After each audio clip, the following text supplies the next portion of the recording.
All right, authentication. And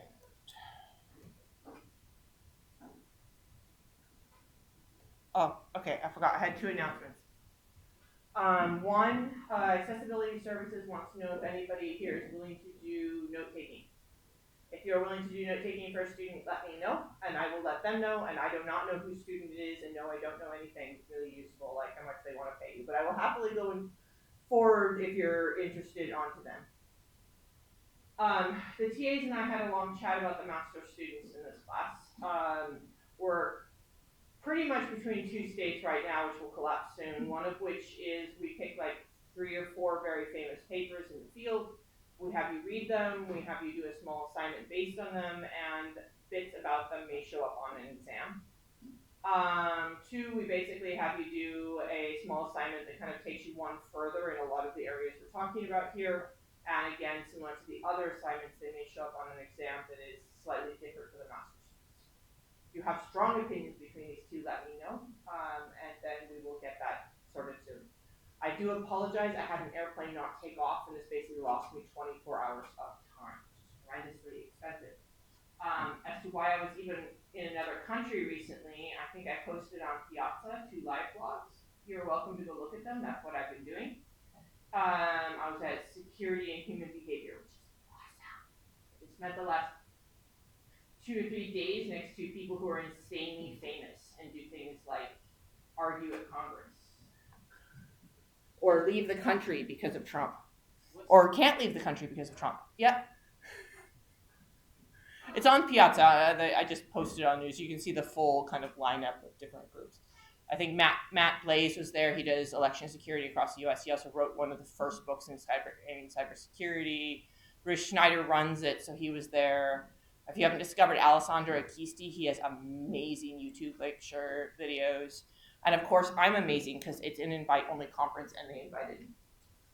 All right. What's the difference between two graduate student options? I wasn't able to. One of them you read a paper a whole lot. The other one I have you do more work. I like paper. Paper's not like that's work. Anyway, passwords. We're coming back to passwords. I'm going to put the threat model back up here again just to get us all situated. So with passwords, when we're worried about someone stealing stuff, we're broadly working at 4-ish threat models. We can have a lot of discussions here, but the two big ones that most stuff's built against is an online and an offline guessing attack. An online guessing attack is where the attacker is sitting and just putting things into the main password box, the same place you would enter. I just found out about Piazza by you telling us that you posted on Piazza. Are you sure that everyone is on Piazza? No, I don't think they are, but the TAs are supposed to be on that soon. You can sign up for Piazza. There's a link on Learn. The second one is hacking into the server. So a case in which somebody has broken into the server itself, but they may have broken in using lower level credentials than they'd like. They really like to get the Chief Information Security Officer's credentials. And so they go and they pull out the password storage file, which we will talk about in a moment. And they do it called offline guessing attack. This means that on their local CPU with no network delay, they just guess incredibly fast. This is what most password security is building against, these two models. There are some other models though. One is a person you are physically close to. I want you to look behind you. How many people can see your screen? Did you think about this before the person next to you can see your keyboard? The person you live with. People sitting next to you at the coffee shop when you wander off for a minute. Physically close to you. So these people might guess based on knowledge. So if they know your cat's birthday. They might watch you enter a password. They might use social cohesion. That means they may socially or possibly physically pressure you to give up a password. And then there's a remote attacker that maybe installs a bit of software on your computer. So they're not smashing the password itself, they're attacking your computer. And they try to get some remote software installed. The local attacker, I guess I should have added to the list. A local attacker could also helpfully install such software, which is why it says remote or local. These are the big concerns we have with passwords and password stealing. So we're going to start talking about password storage.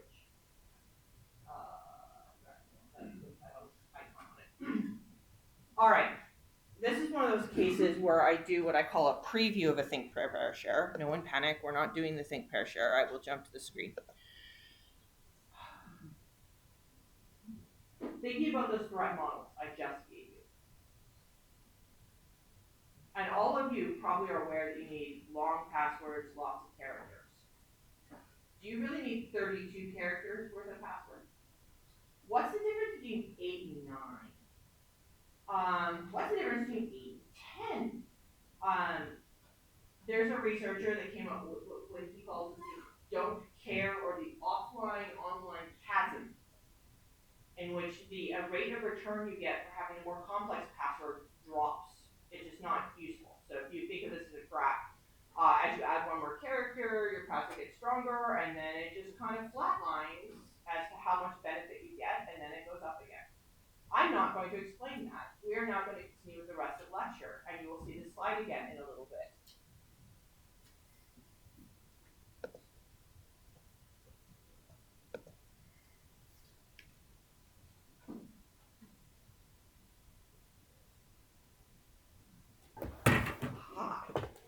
No, yes, maybe. Right. Never mind. I was kind of hoping I could actually see this, but when you rotate it, it cuts off all the keys. All right. We talked about how passwords are just proving who you used to be, right? So you enter a password, it's sent to the server as, is this a valid password? The server has to figure out, is it a valid password, and send it back. There are broadly 3 ways you can store a password. The first one is just store the straight up password. Please don't do this. It should be blatantly obvious to anyone that on that offline attack, it's bad. Don't do this. The second one is something called a salted hash, which is considered best practice, and I will explain all. Okay, I don't explain the paying password. I hope you guys can understand that one. The other 2 we will be explaining, and the last one is lockout. So we're going to spend some time on that salted hash. I will get to salting. Let's just start with hashing. I'm imagining most of you have run into hash tables, but they probably look a bit like libraries to you, and you didn't really think about what they're doing. This is the same hash you run into with a hash table, by the way. A hash is, okay, sorry, backing up. So if you want to protect that password, honestly, you have 2 options. One, you can encrypt it, and we haven't really gone into encryption keys, but in order to decrypt something, you need a key. And so if you encrypt it, you have to put that key somewhere really safe, because if someone hacks into your server and they can get to that password file, they probably get to the key file too. And so usually we don't just encrypt passwords, because if we do, there's a risk that that key will be lost and we're back to plain text. So instead, we hash it. So hashing is kind of like this great magic, because remember I said we don't actually care what the password is. We only care if it's the same password as last time. So we don't need the password to figure that out, do we? We only need some proof of what it should be. So we use what we call a one-way hash. The one-way hash, you take the plain text, you feed it into the hash function, and you get the hash out the other side. Going in one direction is trivial computationally, but there is no way to go from the hash back to the plain text password, at least via algorithms. I will get to that in a moment. This is attempting to handle that threat model out of this slide. An offline guessing attack. However, it should be blatantly obvious to you that what I just said is sort of wrong. So algorithmically, you can go from passwords through a hashing algorithm and get a hash really fast. But depending on the size of your password space, you could also just pre-compute all the hashes and go backwards. So if my password is 5F4, if this is the hash for my password, if the attacker broke in, they pulled all the MD5 hashes off my system, what is my password? Someone want to shout it out? A straight up password. That thing you're doing with your brain right now, your computer does that so fast. If you have a not very smart attacker, maybe they set this up as a binary search and they may have to pay login. If they're a smart attacker and they've hashed the hashes, We're looking at a hash table of big O of 1 potentially. How? Huh? How? I'm not going to go into hashing theory. Big O notation, but Send me the page. pull up a textbook from undergrad. Not all. Do we teach big O notation here? Yes. Yeah. Yeah. Okay. Pull your favorite webpage. The point is though, this is fast and bad and not quite as bad as plain passwords, but effectively as bad as plain. So we don't want to do that. Also, why am I calling this a rainbow table? We call these rainbow tables to make fun of Microsoft. Long ago, well before even I started in computer security, Microsoft said to themselves, all passwords should be 8 characters. You know this is really weird? All websites use 8 characters. Like, why is it 8 characters? It's Microsoft's fault. What's the number 8? Like, we're in computer science, right? 8 is an auspicious number, isn't it? Yeah. So, Microsoft said, oh, storage is a big issue. At last time, storage was a big issue. And they didn't want to hash it if, was it 2 words? Anyway, they didn't want to have to hash it. They wanted to be able to use a character boundary. And so they just MD5 hashed each 8 characters. What does that do? It creates this table here where you have a password. The first 8 characters in the password are on the left, the remaining characters are on the right hash-wise. And what have I just done for my offline attacker? Oh no, I've capped the size of that rainbow table database. And now I don't even need to compute a large database. And I can do this lookup much faster. This is why they are called rainbow. Well, I don't know why rainbow, but it's based on this particular attack. Horrible. Alright, this isn't so good. We kind of liked that magic we were getting from passwords, or from hashing, right? We didn't have to have them, we couldn't lose them if we don't have them. It's great to not lose something you don't have. So, what can we do that targets that offline attacker? Because we're not caring about anyone else at the moment. We need to make it fast. Like, user enters a password, we need to be able to say yes, no, super fast. But we don't ever need to recover them. So the way we handle this is something we call a salt. So you have plain text, you add the salt, and you do a hash function. Alright, this is what this looks like. So on the left we have a set of passwords. One column over we have a salt. A salt is a fully random character string that's usually short. And it's stored separately for every single user. So in the server, you will usually find the hash and the salt and the username stored next to each other. Do the salts ever get rotated, for example, if the user changes their password? Yeah, so if a user changes the password, they, in theory, okay, I cannot speak to what the software is up to. It should probably be rotated. Salts are served server side, and they're not served client side. They're just different for every single user. The main point is that they are different for every single user. This puts a wrench straight into the side of a rainbow table. Okay, so just to make this very clear, I have computed this out for you. Here we have I love you 1, VHB IJV, and this is what I mean by plus. We have literally just concatenated them. This is not that complicated. And then we MD5 hashes. There are probably more advanced hashing algorithms, but we don't need to understand them at this stage. The main point is something that looks like this is super fast to compute. Concatenation easy, MD5 hashes easy. We choose better hashes, but I want a shortcut for my slide. And so then the idea now is if the offline attacker attacks, they can't pre-compute a rainbow table because they would need to pre-compute a rainbow table for every possible hash, or sorry, every possible salt. And that is now prohibitively expensive, which means now the only way an offline attacker can do this is guess a password, concatenate the salt, MD5 hash, and see if it matches. And that is now expensive. I have now turned this into, I should have pulled the big O notation for this, but it's big O of n per password. Possibly a lower number.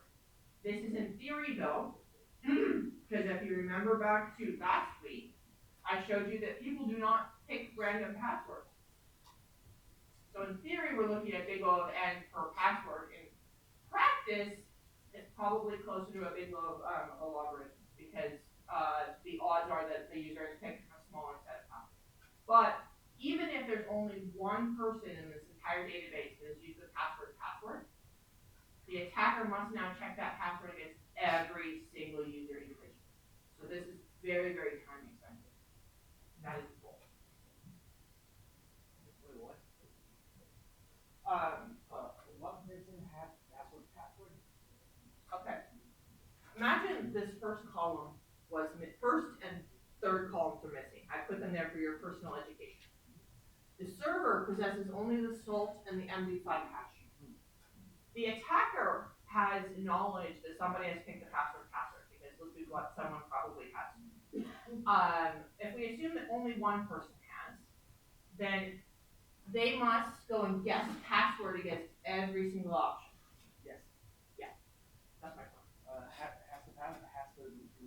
the attacker recovered the amplified added salt or just the amplified?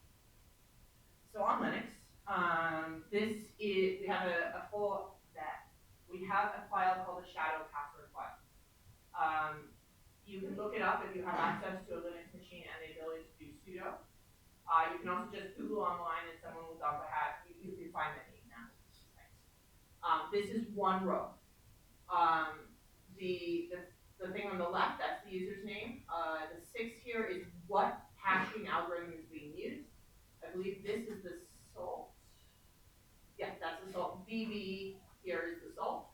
And then back here is the full hash. You can see why I've been using MD5s for simplicity. This is what they would have access to. An entire database of these. I think this is still true. I made this slide like 2 or 3 years ago, but I get asked this question all the time. A variation of the shadow password file basically exists on all operating systems. And here's an example of all the different ways of doing it. This is for operating system authentication. Keep in mind, this is you authenticating to your local operating system. Shadow password files are not used kind of other places, but the same concept exists. So if I back up, I would expect to see this set appear in most databases. So if you go on to say Facebook, for example, they probably have something that looks very similar to this in order to verify it.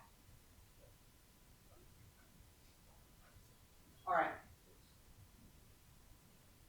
This again is targeting that one model, that one threat model. So the idea here is that worst case, the passwords are plain text or hashes and assault, and everyone steals them immediately.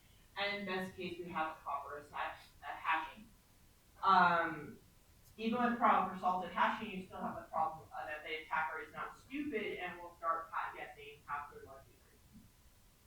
So when the salt and hash are stored, are they like stored together? Yes. Okay. The salt and the hash are stored together. It is trivially easy for an attacker to go through and pick a password, attach the salt, and do the hash. But they now must guess individually for every single record. I will come back to this point, but I know cryptography is described as this magic fairy dust that just fixes everything. The hard truth is that cryptography is a game of time. Cryptography makes it really time intensive for someone to break into something. It does not walk around. And this is a good example of that. All right, that was focusing on that one attack model. What if it's online? Because in order to go and get that password file, I actually need a lot of access, and it's really annoying. I have to hack all the way into the server, and possibly by the time I get pseudo level access, which I need to get this file, I may have what I wanted anyway. Much more dangerous would be if the attacker can sit happily at home, write a little script, and have the script just guess passwords against the website. Because what's the difference between the online and the offline? Well, in theory, all the difference is network time. And while network latency is annoying, a computer will just happily keep chewing chewing at it for a very, very long time. So one of the things we use to stop this is what we call lockout. It's based on this observation that humans are kind of slow. And they don't tend to guess passwords 20 times a second. Also, it's rare to get a human who gets it wrong 10 times in a row. And if you have a human that's getting it wrong 10 times in a row, there's something a bit shifty here. Because I talked about this being an online attack, but I put this cute picture of a child here. I have more times than I can count seen a relative take their phone locked and hand it to their little kid who's just like hitting every single button. And it's fun because it's locked. And you think it's fun, but I had a friend at Microsoft have their entire phone wiped because if you guess the password too many times wrong, it wipes the phone under their password log. So normally we don't wipe the phone. Normally we perform lockout. We simply don't let you guess again. So if you make too many guesses wrong, we just stop you. Or there's a couple of options. So you guess too many times wrong, the next guess, we ask for a second factor. Maybe we ask for a CAPTCHA. We're trying to make sure this isn't a bot. Often you notice you'll try it and then it's kind of slow, and then you try it again and it's slower, and then it's slower again. Often they'll do lockout through logarithmic increasing. So the first guess, second guess, you would never notice as a human, but you would notice as a computer. Third guess, you start noticing that time increase as a human, and eventually this hits up to like hours in which you're temporarily locked up. These are all methods that are intended to just make it not worth your time to write a script. Can anyone give me a good way I could use this to attack the user with? You want to lock someone out, their username, so from a separate access point, you just keep on spamming password. Denial of service. Accessibility or ability to access a service, also security property. If I really, really hate someone this morning, I just write a little script that just keeps guessing their password and they can't log in anymore. This is commonly used. We are kind of slowly shifting off to other methods than passwords, but this is a way of handling lockup. And these are the threat models that handle this. Online guess and a password, basically guessing. And we are back here. So I'm going to go, we're going to do a think, pair, share on this. I know it's a bit early, but this is where it fit better. Offline, online chasm. So what factors might kind of put these two bars? So what you're looking at here, at this stage, this range from 0 to T0, adding more complexity to your password does something. From T0 to T1, it does not do anything. And from T1 onwards, it does do something. So I want you to think back to what I've talked about. This model assumes lockout is happening, and it is happening correctly. So assuming lockout is occurring, what threat models are we talking about here? And why is this a dead zone? Why is it, and I'm just going to pretend this is 8 characters and this is 16. This may just help make everyone think easier to think about. Why is it such that up to about 8 characters, you get a lot of value as an end user, and between 8 and 16 you get no value, and then after 16 you get value? All right, everyone think quietly for 1 minute.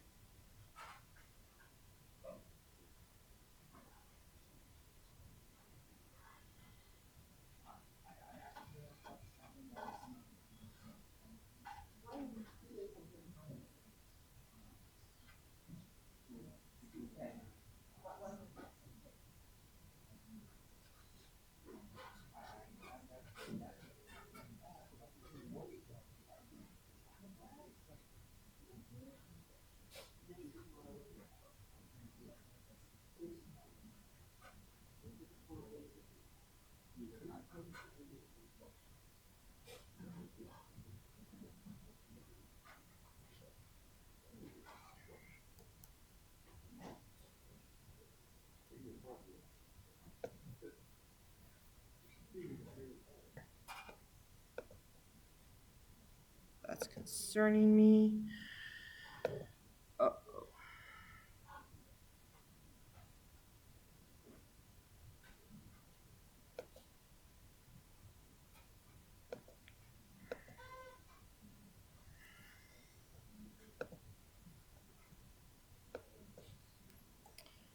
Okay, I don't actually want to spend too much more time on this point, but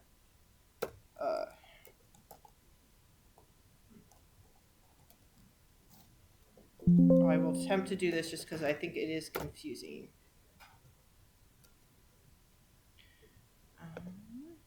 And then my computer has helpfully pulled up something wrong. All right.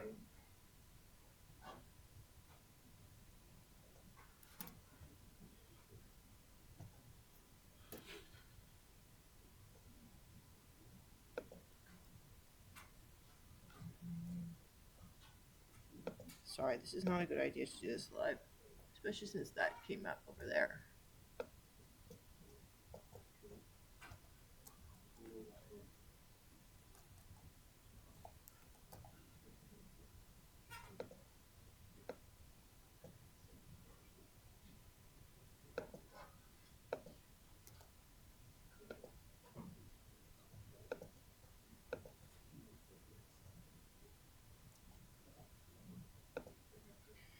Which of those two is it? Do not say it aloud. You can raise your hand when you figure it out if you'd like, but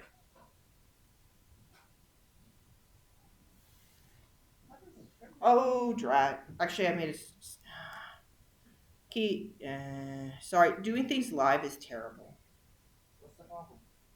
I failed to salt it, Ah, which is gonna mess everything up.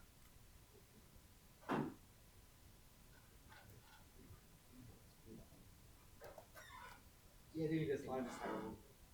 Yeah, sorry, this whole like demo is going badly. Though I thought it's actually good because I'm getting more questions live.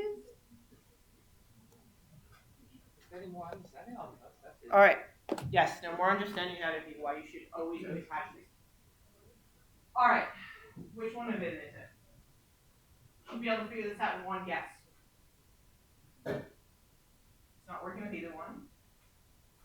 Yes, message with two yeses. No, because there's only two options.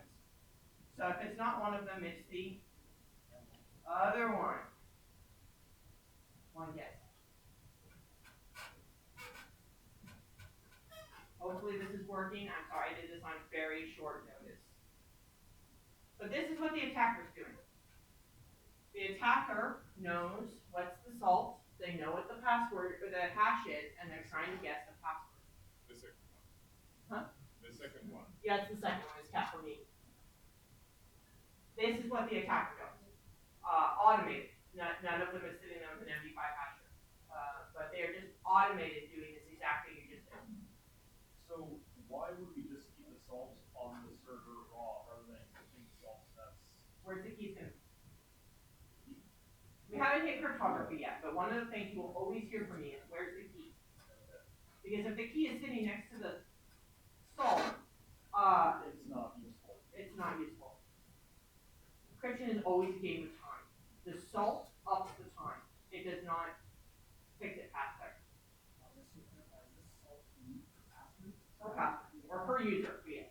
Does that mean the attacker, each salt, the attacker has to go through the entire list of passwords? Yes. Does that be like Google and Yes.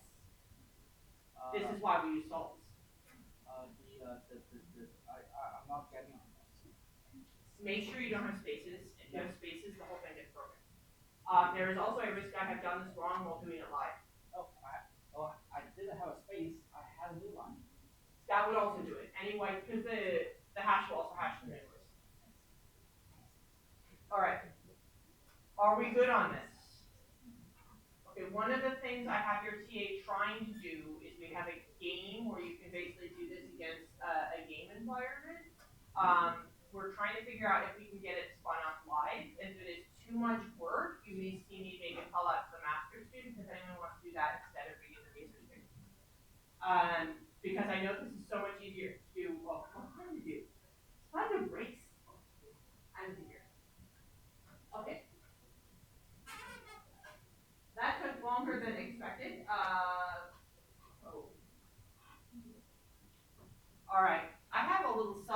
here on cookies that I think, given our current discussion, is not making sense. So I will put this at a later part, and we're going to jump to shoulder surfing. For those of you who are following along, we just jumped several slides.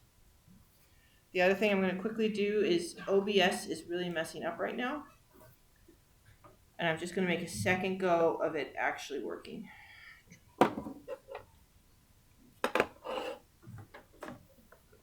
Nope. All right. For some reason, it cannot see the projection monitor.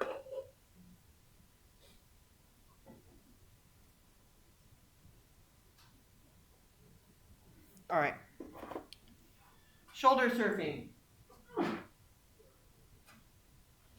This is a different attack, right? We've been talking about online, offline attacks. These are the previous attacks are strangers.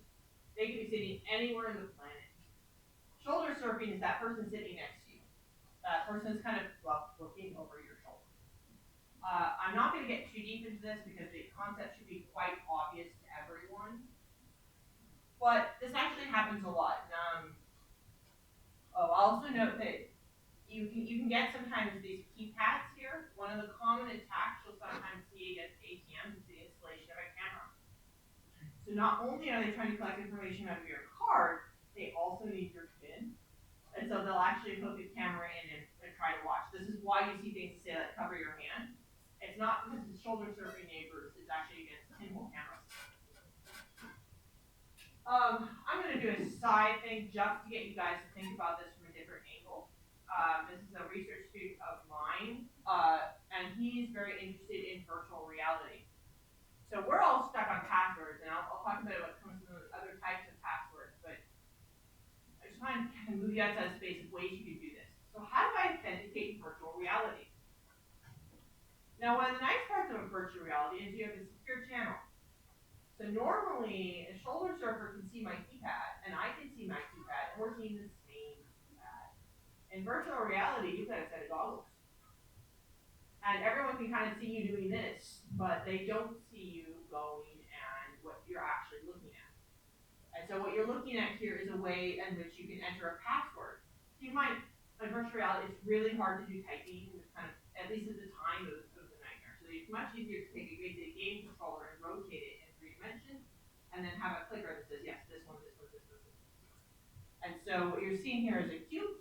And so the idea is that the person can rotate a cube to a particular colored face and then select a password out of the 9 string.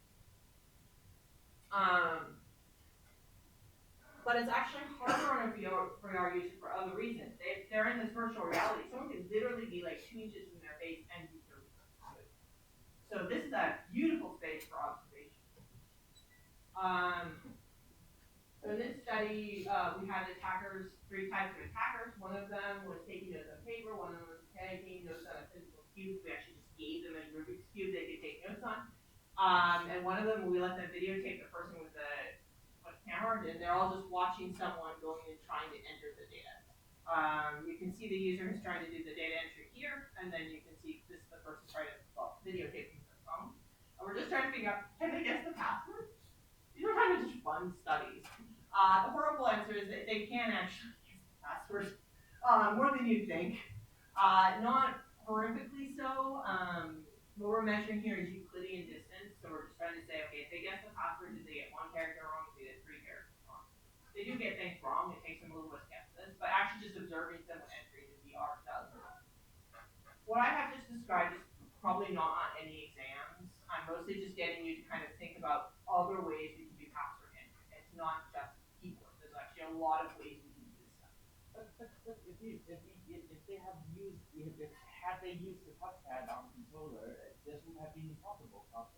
The touchpad is so unused. Yeah, I saw your thumb move just now. Yeah. Yeah. Do you think that video camera saw the thumb move? I think so. Yeah. But what if we occlude it? Oh, we can't occlude it because the user is wearing a VR helmet. They don't know someone's sitting there 2 inches away. Okay, there's a whole bunch of research like this if you actually care. A lot of effort is basically how to create secure channels back to the user, such that they're not using a normal keypad, but instead they're maybe they're trying to add a piece of information, or you're trying to give something to the user. There's a execute in their head and then give you back not the same thing every single time. I am not really going to get into that, but it does exist. There's also password managers. People keep going back and forth with me like, oh dear God, do you think a password manager is a good idea or not? I want you to think what we just talked about with the online-offline chasm. How does that apply to a password manager? Like, what is your threat model with this? Because if you select short, easy to remember passwords for every single website, you are vulnerable to both of these attackers. And the online one is quite persistent. If you select unique random passwords, what does that do for the offline attacker? With access to this server you're logging into.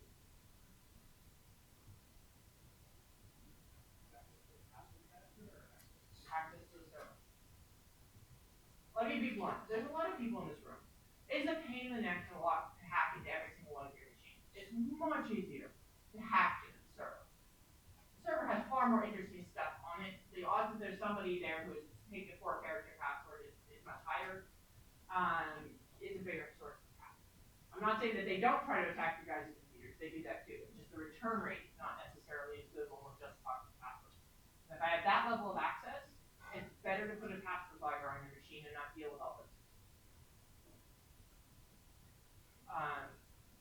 So generally speaking, password managers are advocated. Somebody did a study where they just wandered around Black Hat Security and asked people a bunch of questions. This was on the list. And they're all like, don't install password manager. Much, much better. Because if we can get every single end user up above the level that offline attacker can do very much, we've actually done a lot. And expecting everyone here to memorize a 16-character password is no. So generally speaking, we advocate these because they make sure you don't have the same password on every single site. You can remember back to last week's news article.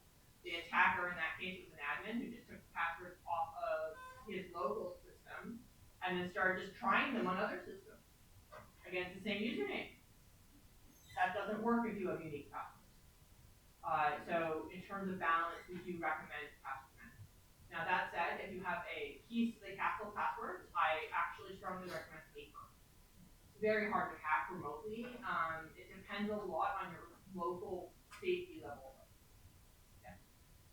So how do you measure the difference between getting everybody up to that tier of password caliber and the fact that you have created half a dozen low-cost password manager entities locally to manage the huge volume of everybody's devices?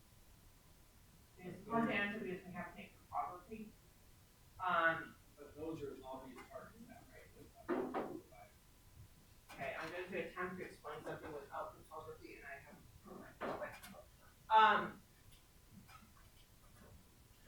most password managers operate with an encrypted to cloud perspective. So in order to get them in, so when they're on whatever server, we'll just pick on Apple. We're not going to pick on Chrome because, dear God, they actually do them this year. Anyway, Apple. So you have a password manager through Apple. Apple sends you an encrypted database onto your local system. In order to decrypt anything, you need the key. We will talk more about this in cryptography, but you need a key. The way your system does this is it uses your password as the key. So you give one password to this database, it now unlocks and becomes a decrypted. There are some more complicated models of this. Sometimes you have to enter a password and then it maybe decrypts per password. There's a lot of stuff. But it becomes decrypted locally. I want you to think about what your threat model is here. Is your concern that Apple's going to be hit, or your favorite thing that's storing that password? Is your concern that this encrypted password will be grabbed, or is it your concern that the decrypted one will be grabbed? My question is basically the Apple. The Apple would have it. So if an attacker hits Apple and steals all these things, so first off, generally password managers are safe through what I would call bigger companies with better security. Better not equal 100%, but better equal much better than a local coffee shop. Sure, but the value of getting it. value of hitting it goes through the roof. But when you pull it down, we're back to the offline attack. Because now there is no salt. Your only way of doing this is to keep adding this against there.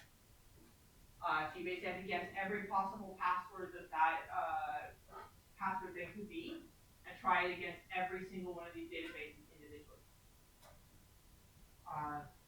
This is not awesome, but on the whole, just statistically speaking, across the environment, in terms of what things tend to get attacked, what tends to be grabbed, stuff like that, this is better. Because the problem is that if your coffee shop loses your password file, and you use the same password for your Gmail, you are in deep trouble now. I personally just maintain several of these. Most of the low quality ones are happily synced into not Apple, but something like that. And then my bank passwords are living in a locally encrypted file. You can make your own judgments, but the general population is worried exactly as you're describing, and they are wrong. It is better that you have unique 16-character passwords across every single website than it is to worry about this. At least for most accounts, especially if your local coffee shop is asking you to log in and maintain that. Correct. So the hack model is Apple gets hacked, and then the attacker extracts the encrypted password log. Yes. So the idea is that there are several possible threat models here. One of them is that the provider itself gets hacked, that's syncing your passwords. I should note that password managers don't actually have to be synced. It's just what all of you guys are addicted to. Mm-hmm. You can actually get local password managers that don't exist in the cloud. Shocking. I'm also not joking about paper. We used to tell people not to write their passwords down. Now I tell you to think about who is around you physically and then make that decision. It is better if you, say, live alone to have a book not marked passwords that happens to have a password page. This is probably the most secure you will get. If you have a small child that would really like to log into all of your accounts, you have a local, very persistent attacker, and I do not recommend this. I also don't recommend it at work. But think about your local model and where things are best protected.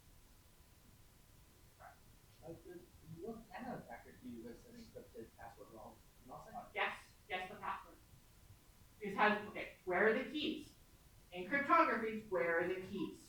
Because it's useless to have a locked thing you can't get into. And so people always say, I'm going to encrypt it. You'll hear my rant on this topic. The first question when someone has encrypted something, where are the keys? Because if the keys are sitting right next to the encrypted thing, you have functionally not encrypted it. For example, one of the childcare things I deal with is consistently sending me encrypted email. They send me an encrypted email by sending me a link and the password to get into the link. And you're like, yes, there was some cryptography here, but it was wasted. Where are the keys? So if you want to encrypt, yes, this is why they're using the password. They're using the password because then the keys are not stored next to it. And again, I will get further into this point in cryptography and how keys work, because I know a chunk of this class does not know what I am talking about. If it helps, you can kind of just think about it as the keys to your house. If you store the keys to your house right on the lock, we have a problem. If you store them connected under the rock, suspiciously right next to the front door, you probably also have a problem. And the same thing is true with encrypted files. If the same server has the encrypted key as has the file, you have a problem. If you have to ship it across the network every single time, you have a different problem called efficiency. And this is kind of why encryption does not solve it. It's also why you talk about threat models a lot. And now I have to remember what's on this slide. So the advantage is you can get long ones, you can get these weird characters, but the other awesome one, humans are terrible at string comparison. You are really, really bad at it. Like you look at this website briefing, you think Opal's totally Apple. It's not Apple. Another advantage of a password manager, one that's in your browser, is it does no string comparison. And it will not bring the password up and make it easy to put it in until it's looking at the right website. You probably, if you use these things, have this as a negative feature occasionally. But this is really great for, say, your grandparents. Because when they suddenly, it doesn't work, they phone you. And they go, why isn't it working? And then you discover they're on a scam website. And they didn't enter the password. And this is the other big reason these are very valuable. Because they're actually double checking you're putting the right password into the right webpage. There's a bunch of other problems though. For example, if your attacker's local and you're all sharing the same computer, you have a problem.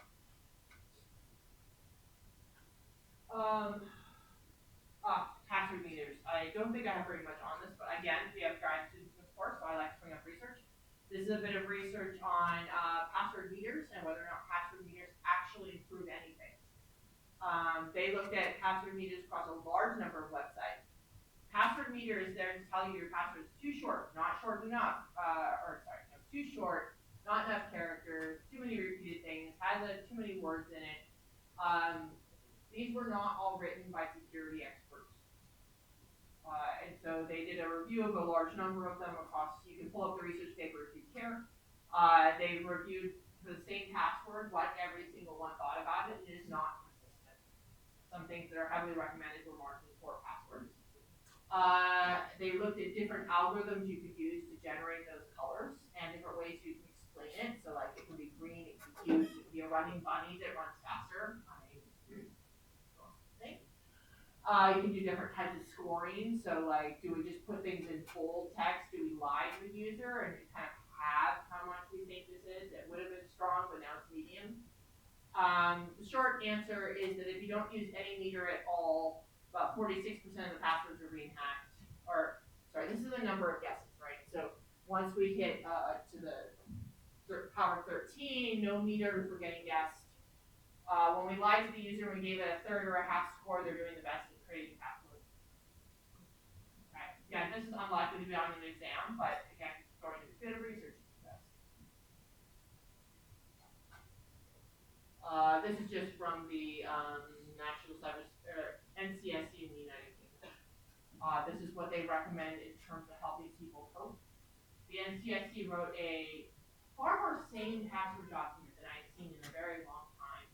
The United States recently adopted a chunk of that document into their own rules, and Canada has not yet come around.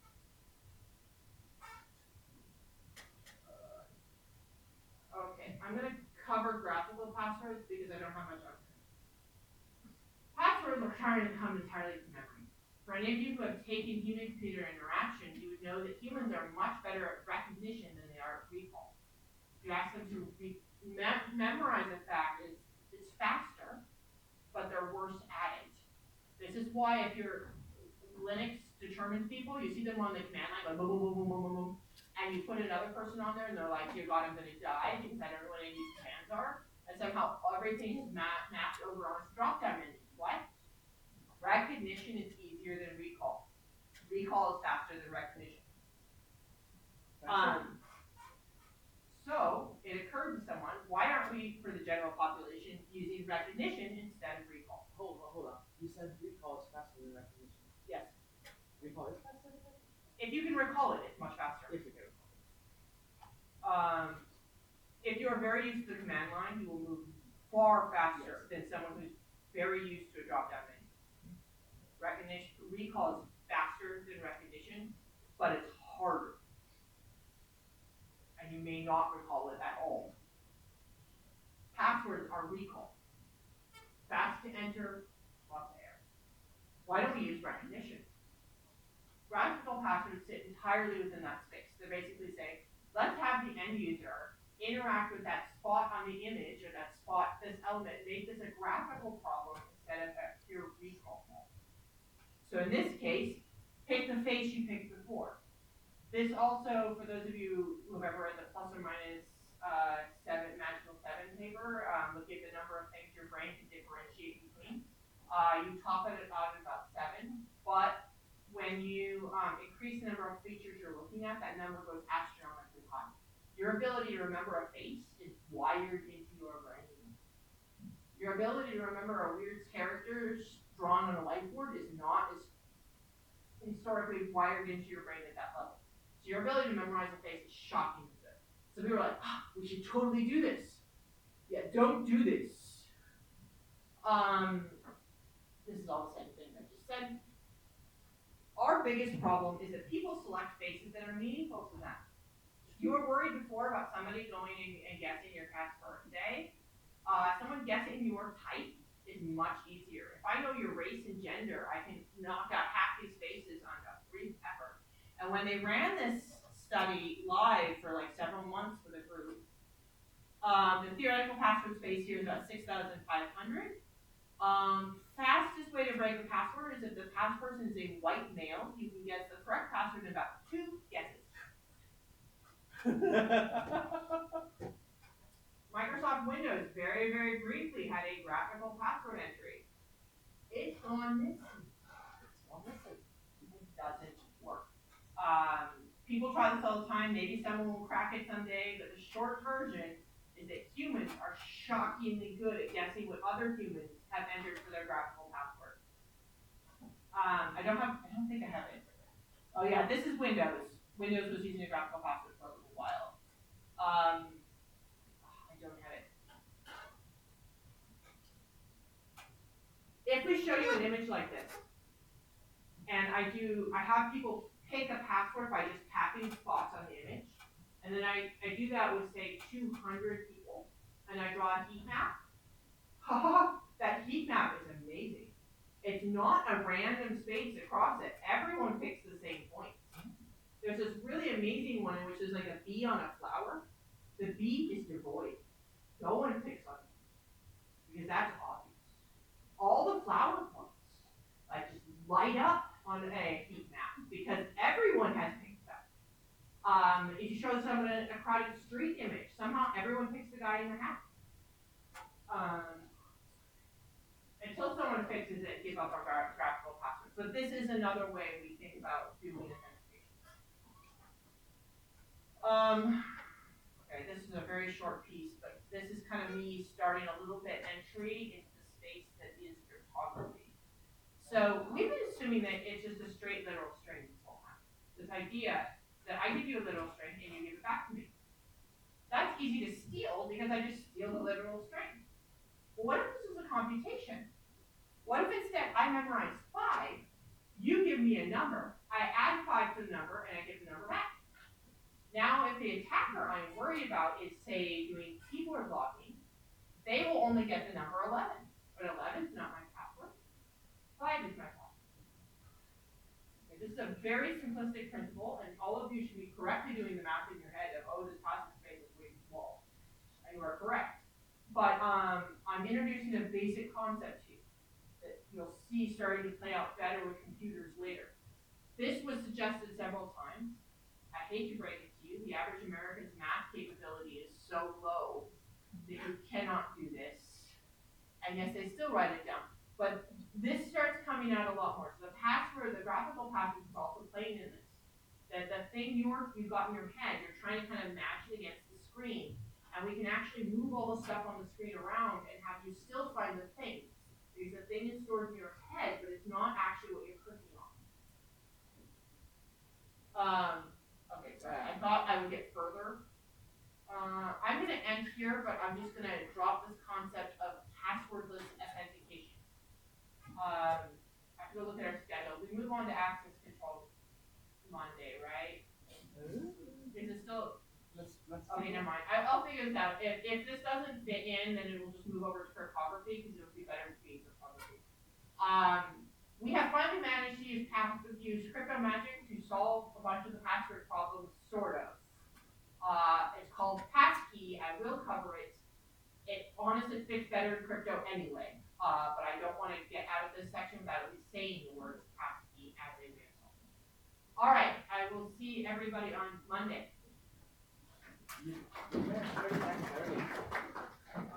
Exactly on time, amazing. I have a watch. You have a watch. Now I need to figure out why OBS is broken though.